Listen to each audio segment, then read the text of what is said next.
Okay, part two. So I had to stop for a second there just to get a mouthful of tea. I feel the need for tea. And I kind of felt I needed some moral support from the beer on this one, because, as I think I said earlier, I consider this to be one of the most difficult songs to play on guitar. Not because it's got trillions of notes, because it's all juice. It's all groove, right? I'm not suggesting for a moment that you would, but don't beat yourself up over this. Don't get down on yourself thinking, why does that not sound like it? And you know, the reason for that is perhaps because he's Keith Richards, he's groove and juice, personified, right? The other thing is, if you played this lick and some of the other phrases in the song 8 times, it'd be different every time, I'm not attempting to play, badly to make a point here, but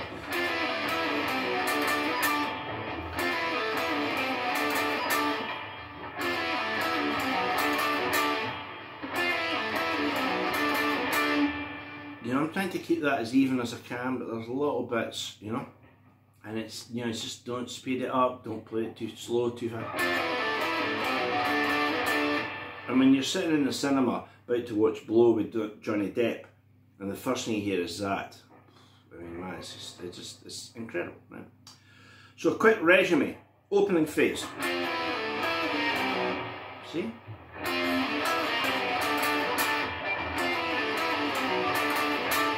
Right? 2 things here. You may notice I'm using a lot of upstrokes. Use downstrokes if you want. Use upstrokes, up and down, whatever is comfortable for you. And something else.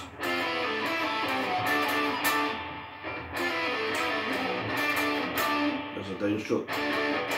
Right? There has to be complete silence between the phrases, because when you listen to the record, one thing you'll notice is at the start,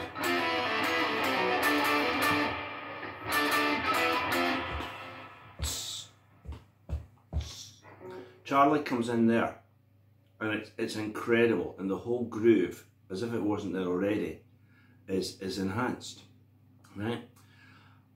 If you stop between every phrase, it lets the other instruments breathe, particularly the drums. So if you play,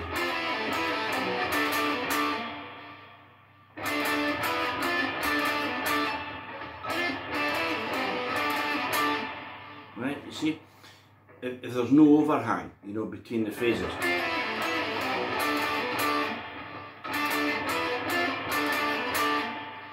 and there's that, little break of silence, right? As I say, I'm using upstrokes a lot. You can use downstrokes, or whatever one you like, whatever one you think sounds best, right? So, as a quick recap, opening line.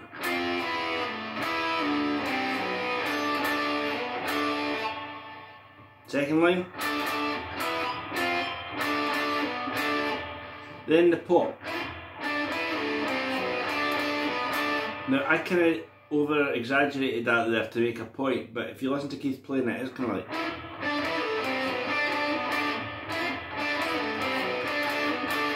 right? I used to think it was, but it's more like, right? This next one I find particularly difficult, where he plays, right? So that's where we got to in part 1. So that slide, right, so slide off the F and the C, then just go down a string. And then we want to play A, B, D. Right? Next phrase is the double stop. Now again, if you said to me, how far do you bend these strings, I would say until it sounds good. That's the best I can help you with on that one. There's also a slight pause between them. And if you bend it too far, it won't sound good. Just experiment.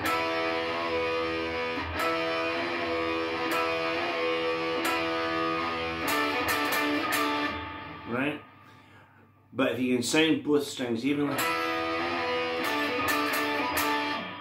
right? Next line, you may have noticed that.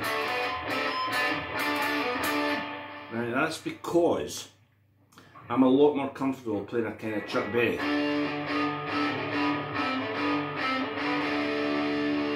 At the bottom of the neck. If we play it here, we do need a big stretch, so my pinky won't stretch 5 frets. It won't go to there, right? So there's ways to get around that. So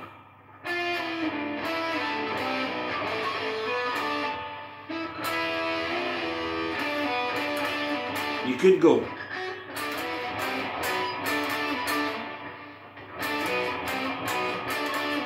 see what's happening there?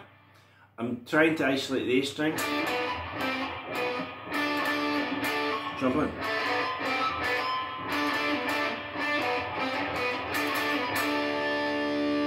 Right? The next line, the line before it changes after that is, right? So we've got this.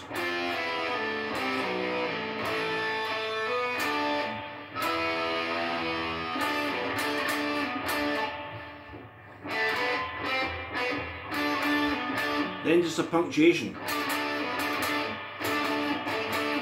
Right, this is where we change the chord. And we hit C. Right. Or use an upstroke. And the guitar maps out Mick Jagger saying, "Can't you hear me knocking?" Which is kind of like a Lydian scale off a C. Like that, right? So we're playing. But again, there are all the grace notes.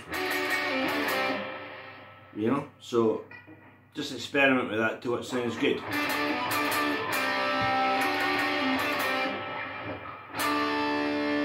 Right, and we're back to that D, so. Right? At this point, Keith plays.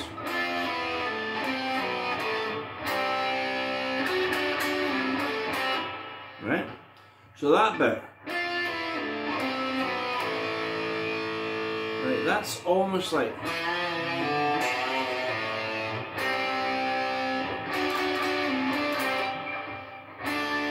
Right, so again we've got that slide from the start. C chord. Can't you hear me knocking? And then big G, D. Can't you hear me knocking? Right. So that's it. That is the intro in 2 parts with a break for a cup of tea and to get the bear on board to the Rolling Stones. Can't You Hear Me Knocking? Now I'm going to do a few other videos on the song. It's just an incredible song. And I'll tell you what, I have never heard a band play like that live. You'd imagine every band on the planet would want to play that, but I've never heard a band do it live. I have no idea why, because it's an absolute classic. There's an urban myth about this song, that at the end of the song when they'd finished it, now whether it was or not, I don't know, but it just sounds like a completely spontaneous thing, you know, and musicians who are that good, who are so in touch with each other, you know, Keith could have, you know, just picked up a guitar one day and gone, you know, that's incredible but true, right? At the end of the song, the urban myth is that, I read this in an interview with Mick Taylor, at the end of the song, everyone just took off their instruments, like that's it, and you know the producers, Jimmy Miller, would then, you know, fade it out and blah blah blah, and Mick Taylor carried on playing, and the percussion carried on playing, and everyone then sort of went, "Oh wow, this is sounding great," and put their instruments back on. Now in a future video, if anyone is interested, I'm going to show you Mick Taylor's solo at the end of Can't You Hear Me Knocking, which is, you know, which is just absolutely incredible. But I'll give you one little taster for this. This may be something that you've never noticed, or maybe you have, right? There's a bit in this solo where Mick Taylor plays a line that sounds like he's going,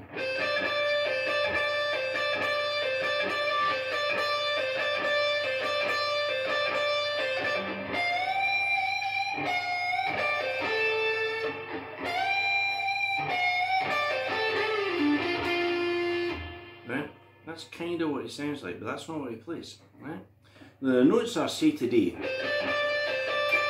Right, but what he does, Billy Gibbons does this too, is he plays like this.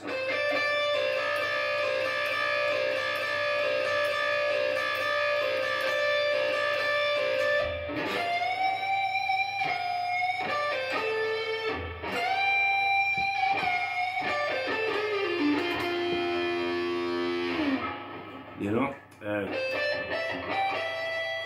got that line in it as well. Did it in a different video. So there you go. Me, the Bear, cup of tea for the second half. Rolling Stones. Can you hear me knocking?